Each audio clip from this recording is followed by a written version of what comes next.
I had no idea where I was going. I was heading towards where my legs could take me to, and I didn't think of falling prey to Hana. After traveling for 3 days without food or water, she came across a truck driver in a village called Saleh. The driver was sympathetic with her plight and agreed to give her a free ride to Addis Ababa. That was the first day Ababu saw a car, let alone ride in one. Riding in the truck, Ababu had no idea of what she was going to face in Addis Ababa. All Ababu could think of was that she was getting as far as she can from a marriage she detested. I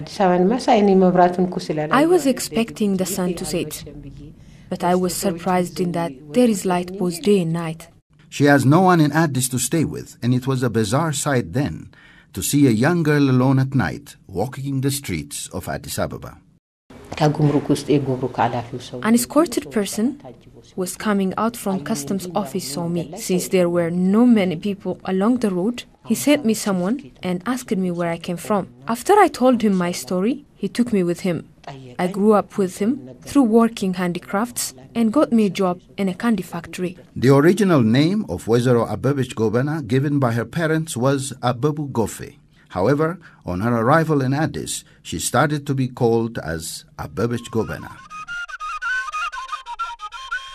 Ababu Gofe was born on October 20th, 1936, from her father Ato Gofe Yehi and her mother Wezero Wasane Burru, in a small thatched-roofed hut in the Torben Ashi Peasant Association, Grar Jarso Wareda, in the northern Shoa zone of the Oromia regional state.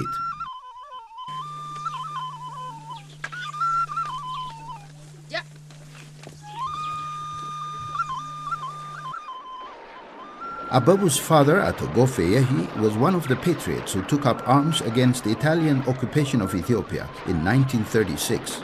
During the occupation, the Italian army, who set up camp in Shabal Kabale, prohibited Ato Gofe's sister-in-law from drawing water from a local stream.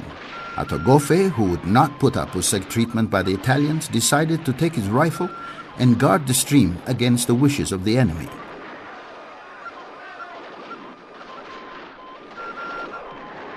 However, he was betrayed by informers and was later found dead, killed by the Italians.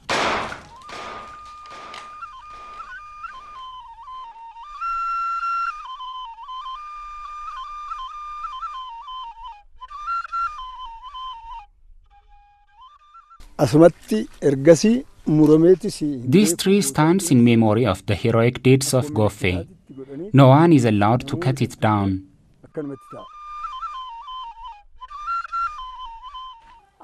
She grew up in her grandparents' village.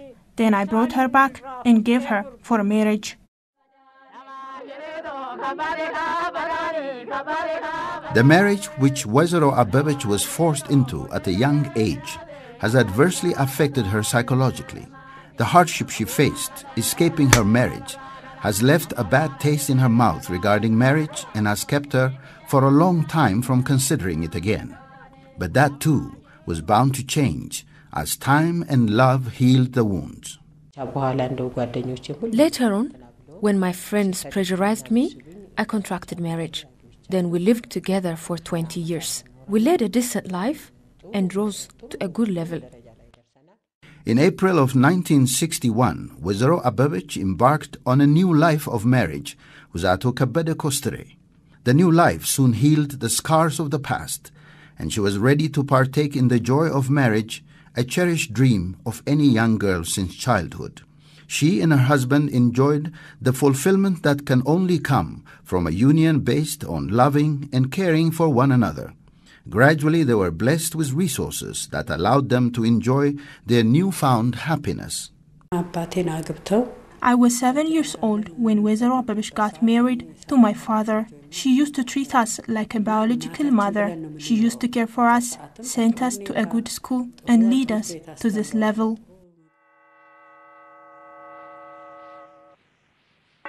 Wezero Abebech never spent her annual leave visiting family or for recreation.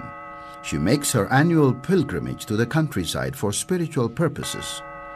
She has made several journeys to the monastery of Wallo Gishan Mariam and participated in various development activities. At the beginning, It was simply for prayer that I traveled to Gishan. At the moment, there was no road that leads to the church, and it was only accessible through a difficult path. When a committee was formed to rehabilitate the road, I was elected as a member representing the laity from Addis Ababa, and we managed to construct 60 kilometers long road.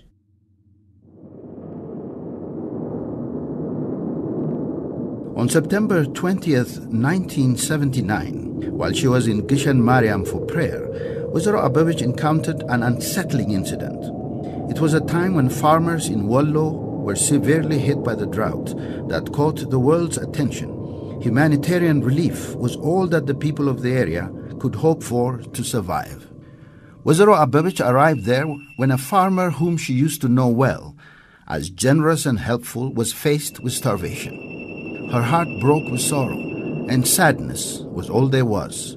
On the commemoration day of the finding of the true cross, Wazaro Abebech shared the food she was carrying with the people there who were affected by the famine. Then, as she was about to offer what she had to a mother who was breastfeeding her child, to her shock and dismay, she found that the mother was dead.